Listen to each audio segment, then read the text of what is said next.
Yan ba'y pagbobotohan pa ng mga miyembro nila mismo para natin masubukan.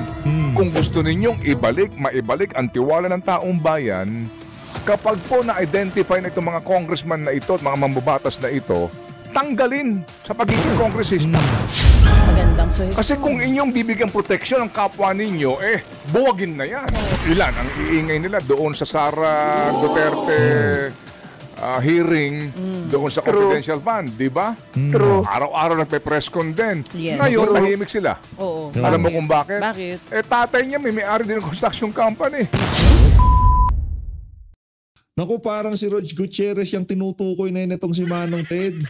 Di ba yan si Rog Gutierrez noong kasagsagan ng confidential fund issue at yung impeachment nitong si Vice President Sara Duterte, mayat maya nagpapapress con yung mga yan. Di ba? Mayat maya ho talagang todo biraho sila pagkausapin ng confidential fund at paninira dito kay VP Sara. Pero pagdating ho, dyan sa issue ng mga ma-anomalyang flood control, hindi ho natin sila maagilap. Pero bago ho yung talakayan na yan, itong si DJ Chacha at itong si Manong Ted Filon at yung interview na yan, nitong si Congressman Mike Defensor dyan sa SMNI. Kung bago lang ho kayo sa PH Updates, ang like at ang subscribe, masaya na ho tayo dyan sa mga gusto sumali sa ating community. Yung join button nandyan lang ho sa baba. Ayun na nga mga kababayan, hindi na ho nakapagpigil itong si Manong Ted Filon at tuluyan na niyang binira yung mga maiingay na congressman noong panahon ng confidential fund issue. Pero ngayong panahon ng flood control anomalies, hindi ho natin sila maagilap. Ito, umpisahan ho natin ang ating talakayan. Okay. At yan nga po ang ating Think About It episode. Ang daming comments ng mga kapatid natin dito sa YouTube. Naku po, ang ganda-ganda daw ng Think About It at ang ganda rin ng awitin. Sabi dito ni Sir June Tantoco, karaniwan ng magnanakaw, sila ang pumipili ng kanilang pagnanakawan. Pero ang politiko, sila ang pinipili ng kanilang pagnanakawan. Oo nga, ano? Ordinary thief. Oo nga. Ang galing thief. ng ni Sir Jun Tantoco, analyzation mo ha. Sabi ni My Purchaser on YouTube, ICI ginamit na pang cover up lang yan. Pero ang totoo, meron pa daw mas malalim dito sa flood control budget na hindi pa rin naisisiwalat sa ngayon. Pero bago natin basahin yung mga komento, pasalamatan muna natin ang Di ba, mulat ho yung mga kababayan natin. Alam ho nila na talagang itong ICI na to, pawang ano lang ho ito, pawang diversionary tactics. Alam ho ng mga kababayan natin yan. Kaya pagka yung hinahanap ng sambayan ng Pilipino na dapat makulong dito sa issue na to at hindi yan nakulong, naku, magkakagulo ho talaga. Sa tingin ho natin, ramdam na rin ho ng Malacanang na hinihingi ng ating mga kababayan na makulong dito, hindi yung mga butete at mga sapsap. Ang hinihingi hong makulong dito yung mga matataas na opisyal dyan sa House of Representatives. Kasi ang problema kasi dito kay Marcos Jr. kaya ramdam natin yung pagiging alangan niya na ika nga tuluyang mag-all out dyan sa House of Representatives. Pinsan niya ho matatamaan si Martin Romualdez Si Saldi ko wala ho silang pakialam dyan. Una sa lahat, wala na ho siya sa Pilipinas. Diba? Okay lang yan kahit na kasuhan nyo siya, kahit anong gusto nyo gawin kay Saldi ko, okay lang yan, walang problema. Kasi wala nga naman na ho siya dito sa ating bansa. Pero itong si Martin Romualdez, kaya ayaw nilang padiretsuhin dito kay Martin Romualdez. Pag nagpunta yan kay Martin Romualdez, tuloy-tuloy na ho yan dito kay Marcos Jr. Napakagandang paghahandog po ng Think About It. Hatid pa rin sa ating lahat ng mga kasamahan po natin dito sa News 5. Let's say thank you to our editor, Tati Snaag. Ang ating GFX artist or graphic artist, Alan Bermudez. Kasama si Neri Mercado, Mitch Carrion at si Jojo Cuartelon. At ang mga kasamahan din po natin dito, syempre si Seth Velasquez, Erwin Ocaña sa musika at sa research po. Ay sa pangunguna naman po yan ni Kay. Maraming salamat Kay. At syempre, ang naglahad ng Think About It dito sa panulat, mga kapatid, ni Manong Ted Filon. Salamat din po mga kapatid sa inyo pong patuloy na pagsubaybay sa ating mga episode po ng Think About It. Ito lang ho kasi ngayong ating episode po, no? Para lang natin maiklaro nga, na klaro ho naman ang probisyon ng ating konstitusyon. Klaro din po yung kaakibat ng mga batas. Pero bakit nga po, di ba, patuloy po itong nilalabag at wala silang takot? I think ito ngayon ang magandang pagkakataon, girl. Ngayon po, na purgahin natin ang both houses of Congress muna. Ilan po ang mga kongresista nasangkot dito sa ganito pong skandalo ito. Kahit nasabihin na po natin na hindi mismo direkta sa mga ghost or flood control projects o substandard. Yung the fact lang na merong kang mismong construction company na nakikipagtransaksyon sa gobyerno, mali, bawal na eh. Ngayon kasi po, maganda rin natin subukan ang good faith ng kasalukuyang kongreso, both houses, kasi pwede bang magkaroon ng separate din na lupon sa ombudsman ng DOJ na mag-iimbestiga para isa-isahin ang lahat ng kongresista? Yan. And then, ito nga po, magkaroon din ng summary proceedings nang matanggal sila sa pwesto. Yan ba'y pagbobotohan pa ng mga miyembro nila mismo para natin masubukan. Kung gusto ninyong maibalik ang tiwala ng taong bayan, kapag po na-identify na itong mga congressman na ito at mga mambabatas na ito, tanggalin sa pagiging kongresista. Magandang suhestyon. Kasi kung inyong bibigyan proteksyon ng kapwa ninyo, buwagin na yan. Oo. Buwagin na yan. Mga proponents. Hindi po ba?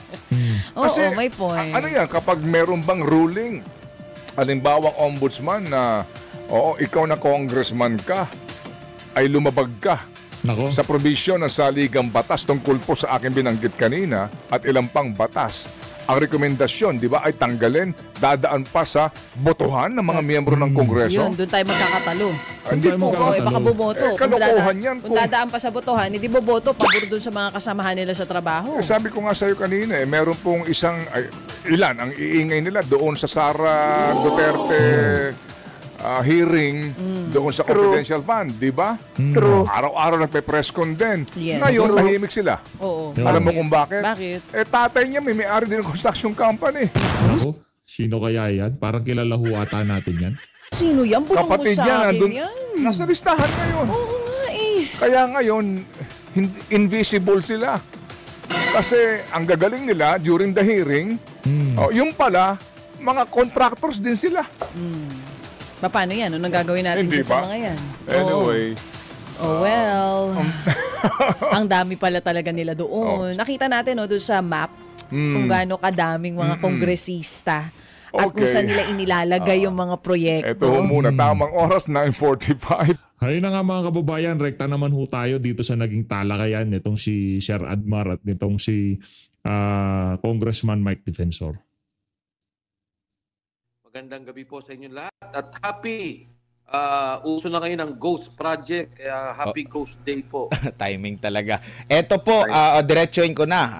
Ano pong masasabi nyo po dahil doon sa mga una ninyong panayam sa media, nabanggit nyo po na nasa kamay ng mga Marine itong si Orly Guteza. Pero may paglilinaw po sa panayam din sa Philippine Navy kung saan under itong Philippine Marine Corps at sinasabi nila na wala daw sa kanilang kustodiya po, Kong Mike. Well, actually, Admar, sa unat sa lahat, ako'y siyempre nirespeto natin kung ano man yung mga binanggit ng ating Philippine Navy at kung meron mang nanggaling napayag mula sa Philippine Marines. Kasi siyempre, alam mo, medyo siguro, no? Hindi rin naman maganda dahil medyo mapolitika tong usapin na to. Maraming mga anggulo na lumalabas, maraming batikusan. And, yeah, of course, as an institution, talaga namang dapat hindi sila ma-involve. Ako lang naman, ang binanggit ko, ito yung impormasyong aking natatanggap. Ito yung impormasyon na nare-relay sa akin. Dahil hindi naman ako direct contact kay Sergeant Guteza. Pagamat ganon, sa akin naman palagay, hindi naman to usapin ng bring me, di ba? Yung sa party, di ba? Bring me this, bring me that. Hindi naman ganito itong contest eh. Ang akin is, may sinabi si Sergeant Guteza, kung batay doon, nakikita nilang may kahalagahan at dapat pang imbestigan, sa akin palagay, dapat yun ang tingnan nila. At kung meron man kailangan na paglilinaw pa si Sergeant Guteza o nais lang patawag, ako, ang aking paniwala, nandiyan naman doon sa kanyang affidavit, yung kanyang lisensya, nandun yung kanyang address. Siguro, magandang ipadala doon at doon din sa Philippine Marines. Kung sakali man, bagamat hindi maaring wala sa kustodya nila, pero naniniwala naman ako na maaari nilang matunton. Kasi kung ako talaga, Admar, hindi ganun kadali sa akin. Maraming hindi direkta ko siya nakakausap, hindi ko siya wala akong nakakausap sa kanyang pamilya, kundi dumadaan din ako sa mga tulay na nagbibigay lang ng mga impormasyon o kundi kaya nagbibigay ng pahayag kung ano yung kanyang kondisyon. Ako naman kasi ang aking magmula ng Senate Committee presentation sa kanya, yun lang ang tanong ko, kung kamusta siya, kung safe ba siya, kung okay ba siya. Siyempre, yun naman ang ating unang kailangang bantayan para sa taong to dahil binanggit ko nga, Admar, sa lahat ng naging testigo dyan sa investigasyon, yang taong yan ang walang interes. Lahat ng lumabas sa investigasyon nila, may kinuwang pera, bilyon-bilyon, kasama sa kontrata, may hatian. Itong si Gutesa talagang puro, walang pinagperahan to, hindi kasama sa sindikato to, hindi kasama sa usapan to. Yung kanya pananaw lang niya para sa bayan. Na nakikita niya, ito pala yung pera na dapat sa flood control, ito pala yung pera na sinasabi sa korupsyon, na nagugulat sila dahil napakalaking halaga ang nakikita nila sa bawat panahon. Opo. Kong, sa huling impormasyon na nakuha nyo po, ligtas po itong si Gutesa kasi meron ka rin nabanggit sa panayam na merong tumawag sa iyo na media na parang tinambangan o pinagbabaril ba? Ano ba yung kwento noon na Kong at yung latest information mo about sa kalagayan ni Gutesa? Yes, actually Edmar, tama yun. May tumawag na kaibigan sa media at nung binanggit yun, nagulat din ako.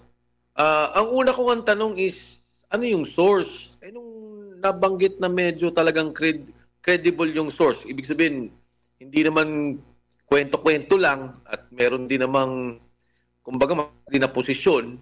Nung mabanggit sa akin yun, sinubukan kong tumulay ulit. At pinatanong ko kung kamusta ba siya, anong nangyari, anong sitwasyon, nakabalik nga sa akin, hindi, oras di ba? Bago makarating yung informasyon at binanggit nga, na siya naman daw, meron ngang umaaligid. At nasa kote ng Marines, pero hindi ko alam kung ano yung detalye, hindi ko rin alam kung ano yung intent. Pero ang importante sa akin doon, walang nangyari sa kanya. Correct. Opo. At kung ito nga po ay nakuha nyo po yung mga impormasyon na ito, ibig sabihin. Maaaring ganun, Admar. Kasi nga, kung ano man yung intention, kung meron kumbaga, kung sinistake out siya, itingnan kung nasan siya, kung ano bang ginagawa niya, kahit na kung hindi nila pinapahalagan yung sinasabi nito, o sa tingin nila walang kwenta yung sinasabi nito, o sa tingin nila kasinungalingan, ang sinasabi ni Sergeant Orly Gutesa, hindi sila aabot sa ganung mga hakbangin. Kaya tama yung binanggit mo, Admar, na medyo talaga namang maraming nabahala doon sa mga binangga kung paano nila inaayos yung bilyong-bilyong pera, hindi lang taang milyon, nilalagay sa maleta, dinideliver kay Saldico doon sa doon sa bahay niya talaga sa Valle Verde.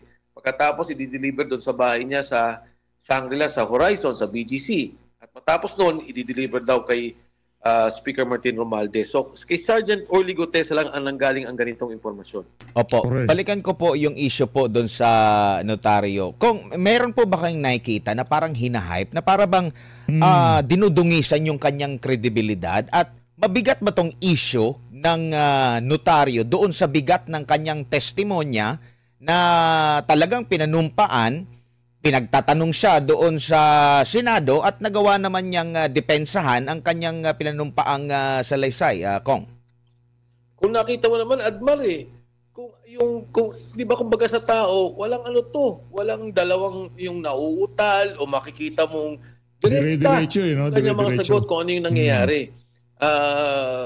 Maraming kwento pa nga si Sergeant Gutesa na wala na doon sa sulaysay niya dahil hindi na naman kailangan na sigurong kasama. May mga sinasabi pa siyang operasyon sa media. Nasabi ko, Sarge, wag na sigurong kasama yan kasi hindi na naman yan kailangan dyan sa issue. Mga operasyon na ginagawa. May mga nabanggit pa nga doon sa ibang ahensya ng gobyerno, hindi lang sa DPWH. But nevertheless, Admar, yung dito sa usapin ng notaryo, nagtataka lang ako kasi sa akin, Admar, nung pinapakinggan ko, sinubaybayan ko yung Blue Ribbon Committee hearing, dalawang tao ang talagang labas ang pangalan. Si Mark Teksay at si Paul Estrada. Sila yung nagsasabi, at sinabi din to ni Sergeant Gutesa, sinabi din to ni Yusek Alcantara, hindi ko lang ma-recall kung nabanggit ni Yusek Bernardo, pero nare-recall ko, sinasabi lang, ang tumatanggap ng pera ay si Mark Texay at si Paul Estrada, dinideliver nila. So, ibig sabihin, maraming alam tong mga taong to kung sino ang nagdi-deliver ng pera. Kasi natanungin ko Sergeant Cotesan, sabi niya, ang dami sa dumadating na pera, pero hindi ko naman alam kung kanino galing.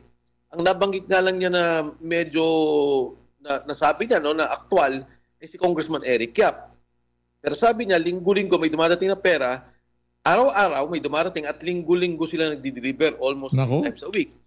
So, kung titingnan mo, ito yung dalawang taong kumakamada sa buong operasyon ni Congressman Saldico na nung panahon na yun ay chairman ng Committee on Appropriations. Sila yung nagpopondo sa lahat ng proyekto ng gobyerno. Hindi pinatawag.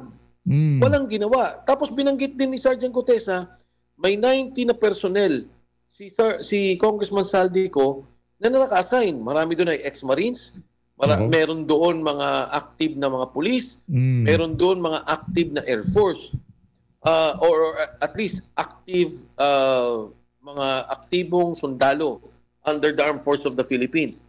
Wala din pinatawag. So nagtataka ako, bakit napupunta kay Gutesa na malito, yung notaryo, yung ganito? Ang laki ng problema ni Lacson, no, di ba? Kahit paano ho nila paikot-ikutan tong issue na to ng kay Gutesa, babalik at babalik ho tayo doon sa mga binitawan niyang pangalan. Bakit tayo nyo ipatawag yung mga Mark Texay, yung mga sinasabi nitong si Master Sergeant Orly Gutesa na sila yung kumakamada ng pera. Bakit tayo ipatawag nitong si Lacson? Dapat pagharapin yan para magkaalaman kung sino sinungaling, no? Ano naman ho yan mga kababayan? Tayo dito sa PH ka nga parehas na parehas ho tayo. Kung sakaling merong problema talaga ang testimonya nitong si Master Sergeant Orly Gutesa, yung mga binanggit niyang pangalan dapat ipatawag. Pagharapin sila. O sinasabi nitong si Gutesa na kayo daw nagkakamada ng pera, kayo daw nagbibilang, kayo daw nagdadala sa mga diyan sa mga mali-maleta na yan, tapos dinideliver nila. Gaano katotoo yan? Di ba mga ganun lang naman, pero ang problema ho dito kay Lacson, masyado ho siyang halata na ika nga talagang pinoprotekta, meron ho siyang pinoprotektahan dito sa napakalaking issue na to na mapahanggang sa ngayon, hindi pa rin ho nabibigyan ng kasagutan. No? Hindi pa rin nabibigyan ng solusyon, ika nga. Ito di ba dapat kung nais talaga nating resolve itong problema at makita talaga natin kung ano ang punot dulo ng lahat, sundan natin yung sinasabi ni Sergeant Cotesa. Ngayon, kung sasabihin ng mga kasama niya, hindi totoo yan, o sinabi ng sinungaling ang sinasabi ni Sergeant Cotesa, di doon tayo magdebate. Pero ang importante, dito yung sinasabing daan kung ano nangyari. Para bang, kumbaga, Admar, no, sinabi ng tao, dito ho yung magnanakaw umakyat sa bakod na to, 3 po sila. Ang nakita ko ho, itong taong to. Tapos ang tinatanong, paano kayo umakyat ng pader? Hindi naman kayo makakit. Para bang nalihis. Sa issue ang nangyayari, nagpunta sa detalye na wala namang connection, walang ibig sabihin sa buong kaso ng corruption at flood control projects. Masyado bang nakikita mo ba masyadong makapangyarihan yung impluwensya na umabot sa punto na nalilihis itong issue na ito? May nakikita bang ganyan na naka-impluwensya dito at parang nakatutok at actually technical lang siya doon, tapos parang ipinagmuka na dahil mali o peke yung perma, automatic lahat ng kanya mga sinasabi ay peke? Ako, hindi ko lang nakikita, Admar. Sigurado ako. Sigurado ako. Kasi yung tao, nagpunta ng notaryo. Tayo, Admar, pagka nagpunta tayo ng notaryo, nagbenta tayong lupa, nagbenta tayong kotse. Hindi naman natin alam, di ba? Papanotaryo natin. Correct. Isipin mo, nagpunta siya ng notaryo, mag-isa siya. Hindi namin siya sinamahan, walang sumama sa kanya, wala siyang kasamang abogado. Yung kanyang salaysay, pinanotaryo niya. Ang mabigat doon sa notaryong to, hindi lang naman ngayon to. Dahil marami ding kung naalala mo, Admar, si Attorney Romy Macalintal lumabas. Sabi niya, sandali lang. Yan din yung notaryo na ginamit ko sa pag-file ko doon sa BSKE petition namin sa Supreme Court. At ito rin, ang notaryo, mismong pirma, na nandun sa Department of Tourism sa TIESA. Na nakapirma pa nga dyan ay si Administrator Mark Lapid. So, ang punto ko dito, bakit biglang dinideny ng notaryo pipikiin ba ni Gutesa yung seal? Pipikiin ba ni Gutesa yung rubber stamp? Di ba yung rubber stamp, ang daming detalye nun eh. Kung kailan ka naging abogado, kung anong visa ng yung notaryo.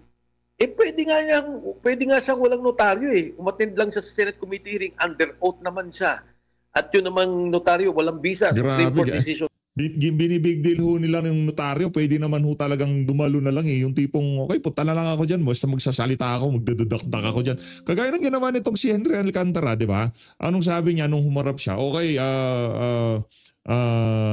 Mr. Chair, ito yung aking sworn affidavit. Pirmahan ko ito sa harap nyo. Wala akong notaryo. Basta pinirmahan niya, nanumpa siya, binasa niya, tapos ang usapan.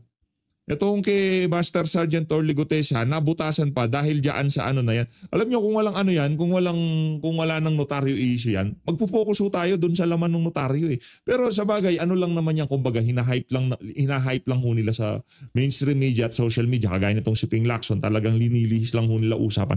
Pero naiintindihan ng ating mga kababayan na talagang yung mga nabanggit na pangalan diyan sa affidavit na yan, itong si Master Sergeant Orly Gutesa, ay gusto ho nilang pagtakpan. Yun lang naman ho yun. So, nangyari dyan yung mga ganitong mga pagkakamali, hindi ibig sabihin untruthful.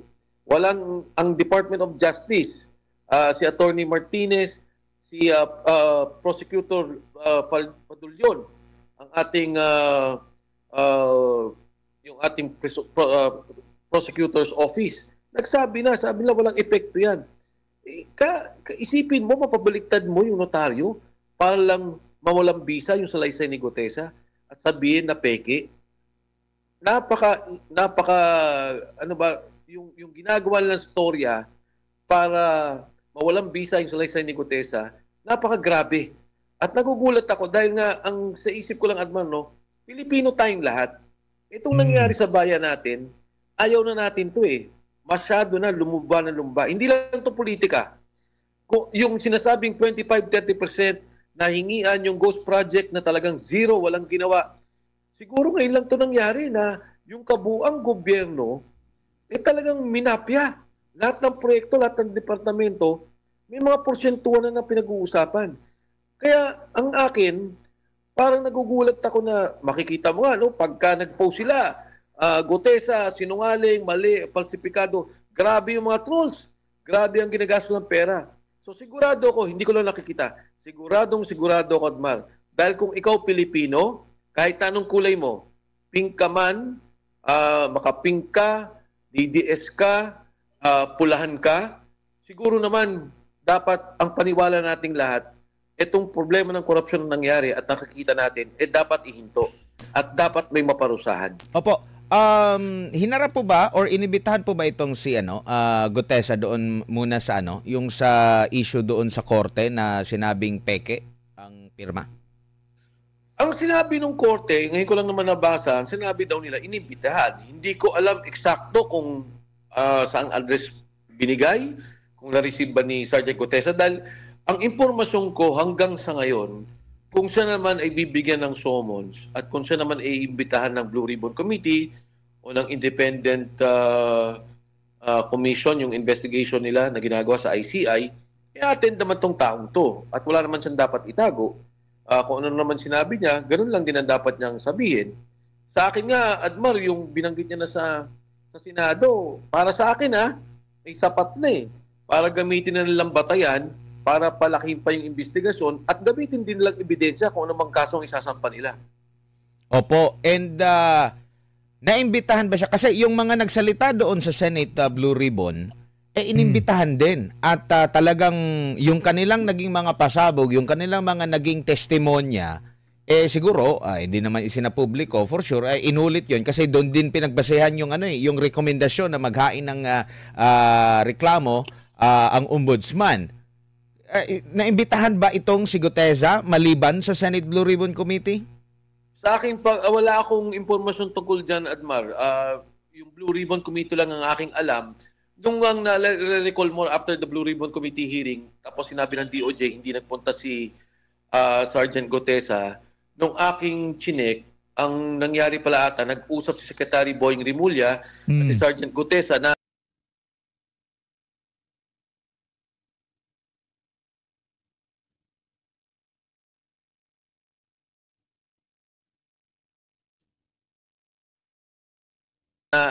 pumunta ka para dun sa Witness Protection Program. Pagkatapos ata, dahil nga nung nagsalita Sergeant Gutesa na hindi na niya kailangang yung Witness Protection Program o yung protection ng kustodya ng Senado, hindi na siya nagpunta the next day. So, yun lang yung impormasyon na nakuha ko to be honest, Admar. Pero ang paniwala ko naman, kung siya may imbitahan, yung prinsipyo at panindigan ni Sergeant Gutesa ay mananatili at siya'y magtutulong at magpa-participate kung ano man ang investigasyon. Parang ano po ba ito, red flag, Kong Mai? Kasi lahat ng mga nag-testimonya doon, kumbaga parang umusad yung ang investigasyon doon sa mga naging pahayag nila. Umabot nga sa punto na nakasuhan pa. Pero itong kay Gutesa, mabigat din itong pahayag. Bakit hindi kaya kasing bigat yung kanilang treatment dito? Alam mo, Admar, ang problema kasi natin sa ICI, katulad na nabanggit na ng marami, hindi transparent So, hindi ko alam kung ano. Saka, di ba, mantakin nyo si Senator Joel Villanueva, talagang pilit na pilit lang ho yung pagdawit sa pangalan niya, pero kasama ho sa recommendation ng ICI. Di ba? Pero itong si Martin Romualdez, paulit-ulit, yaang mga diskaya, yaang si Master Sergeant Torly Gutesa, binanggit ho ang pangalan. Pero mapahanggang sa ngayon, talagang wala ho sa larawan Basta itong si Martin Romualdez, siya ho ang pinakabanal sa Pilipinas. Kahit siya ho ang speaker, kahit nag-umpisa lahat ng pagnanakaw, insertion o kung ano mang kalokohan dyan sa House of Representatives, siya lang ho ang hindi nadadamay. Ganun ho katindi itong mga kababayan. Ano nangyayari? Kung ano mga naging presentasyon. Yung Blue Ribbon Committee naman, 2 linggo nang huminto, magmula nang lumabas sila Sergeant Gutesa at mga ibang opisyal ng DPWH. So, hindi natin malaman. Pero, alam naman natin, Admar, na ang mga taong bayan nagmamasid at naghihintay. Sa palagay ko lang, okay na yan. Nagumalaw na sila. Siguro dapat, sa akin, Admar, pabilisin pa ng kaunti. Hindi naman kailangan kasuhan, pero magkaroon sana ng hold order. Yung kung magkakaroon ng emergency power law na ma-hold lahat ng assets, lahat ng pag-alis ng mga tao. Kasi pag tumatagal yung investigasyon o ganito, naglalabasan ng pera naglalabasan ng kung ano man yung mga nanakaw siguro. Yun ang tingin kong isa sa mga hinaing ng taong bayan. As to the transparency, kailangan yun. Kasi hindi natin malaman kung ano talaga nangyari at sino yung mga dapat kasuhan.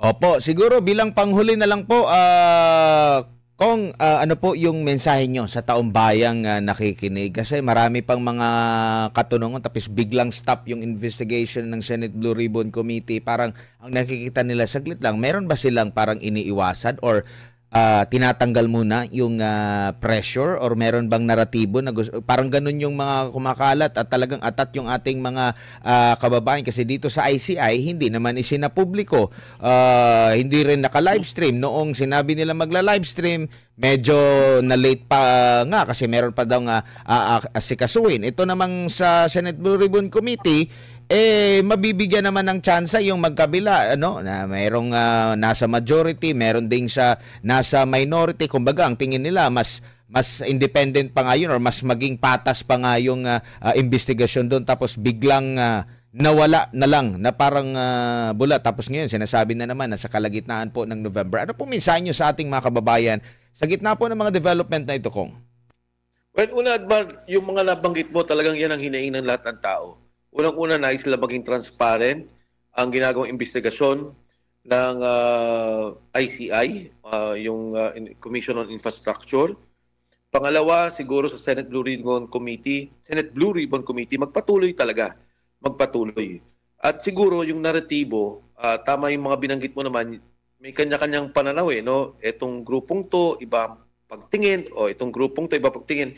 Tingin ko dapat umabot na tayo sa punto na magkaisa tayo. Correct. Kung ano mang kulay mo, kung ano man yung paniniwala mo, kung ano man yung iyong pananampalataya sa politika, santabi muna natin to. Correct. Ayusin natin ng gusto. Sino ba talaga nagkamali? Sino ba talaga mga kasama? Sino ba talaga ang mga dapat makulong? Ngayon nga mga kababayan, dito nung natatapusin ang ating reaction video. Maraming salamat sa pag-support sa page update. Mag-ingat po kayong lahat. Mahal natin ng Pilipinas. Pagkatapos ng video na to, pasadahan naman natin na mabilisan. Yung naging interview nitong si Vince Dizon dito kay Manong Ted.